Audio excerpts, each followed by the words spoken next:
Never thought I would say that Trump had anything to contribute to the political discourse, but I was wrong. His idea of fake news is absolutely correct because the news is totally fake. What is it? It's not what it's supposed to be, which is events designed to inform the citizenry about what's happening in the world. Here's what it is in Australia: a random collection of domestic violent criminal events, car crashes, plane crashes if there are any, from around Australia, followed by random acts of violence, the more violent the better, natural catastrophes, floods, bushfires, earthquakes from around the world. And then the bulletin is finished off with gossip from the private lives of movie stars and YouTube influencers and other media hacks, even reporters from the local news program delivering the news. It's all designed to frighten and excite the listener so that they can make money from the clicks of the listener. No wonder there are so many young anti-nationalists. Anti-natalists is the word. That is, young people who don't want to get married and have children. I'm not at all surprised. What we need to do, of course, is take a class action against the media for all of these crimes. Crimes against humanity. Crimes against the mental stability of the citizen. Crimes which are designed to keep the citizen in a state of anxiety the whole time. So yes, I say let's have a class action against the bastards.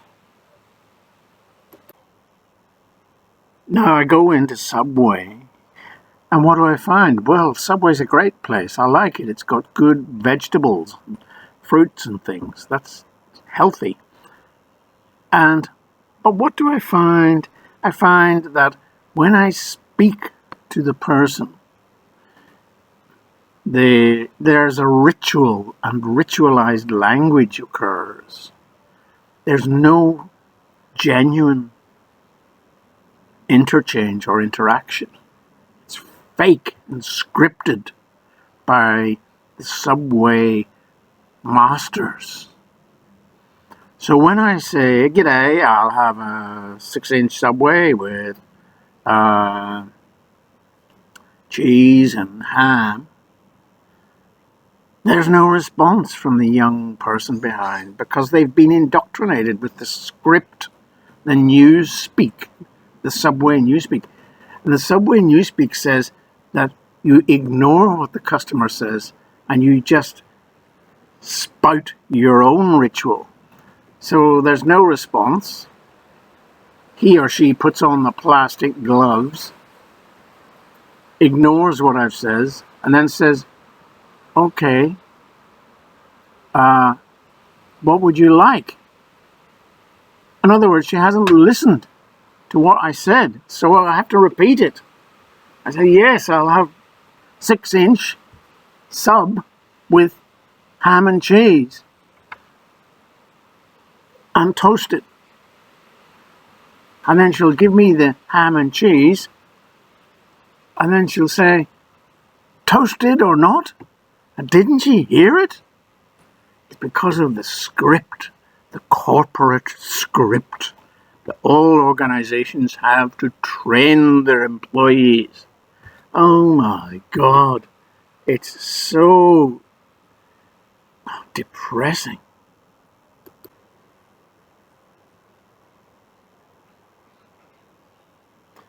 So then I go to have a very nice chat with my Chinese friends, a couple who I've known for a long time now. And unfortunately, their little boy, who's only a small fellow really, I don't know, 7 or 8, he's had, sorry about that, he's had a very sad accident. He fell over and hurt himself with his teeth, and is very unfortunately he's going to have a lot of treatment for his teeth, and it's quite a distressful thing for the boy, but also for the parents.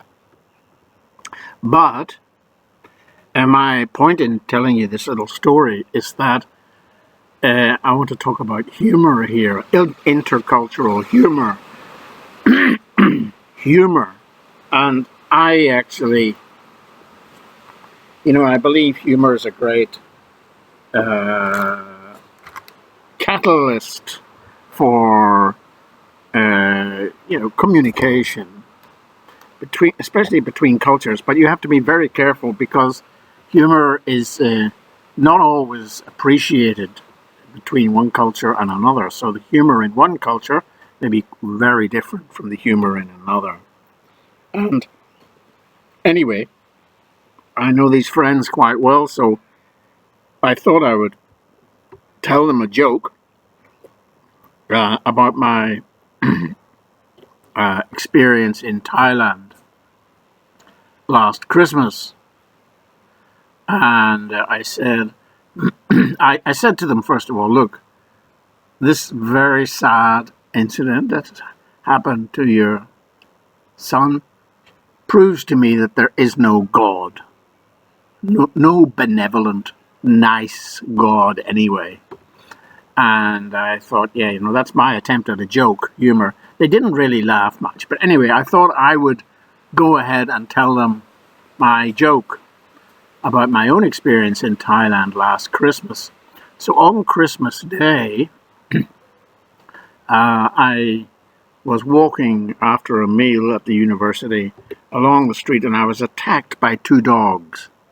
And sometimes the dogs are quite problematic in Thailand because they can have rabies. So these 2 dogs came straight at me. I mean, most dogs are okay in Thailand, but occasionally you get these weird dogs. Anyway, these 2 came straight at me, and they were working as a team, actually. One of them came straight at me, and I kind of got myself braced and down on my hunkers and put my hands up. And then the other one went round behind me and bit me on the bum. Yeah, well, I know it's very funny, but yeah, it is. It's a good story to tell. But I was wearing shorts and stuff, and but yeah, definitely I was bit on the bum. And, I said to them, well, that's Christmas Day. On Christmas Day, the Jesus or God, whoever's up there, decided that I was going to be bitten on the bum. And I thought that was just unfair, unjust. So I just decided there and then there was no God. Yeah, so I was expecting some sort of reaction from my Chinese friends. But I got blank faces. I realized they either hadn't understood the joke or didn't appreciate the humor or something. So yeah, humor's a tricky thing between cultures. Yeah, and finally a little bit more on friendship. Oh, definitely, friendships don't last. Yeah, even the long ones, they eventually dissolve.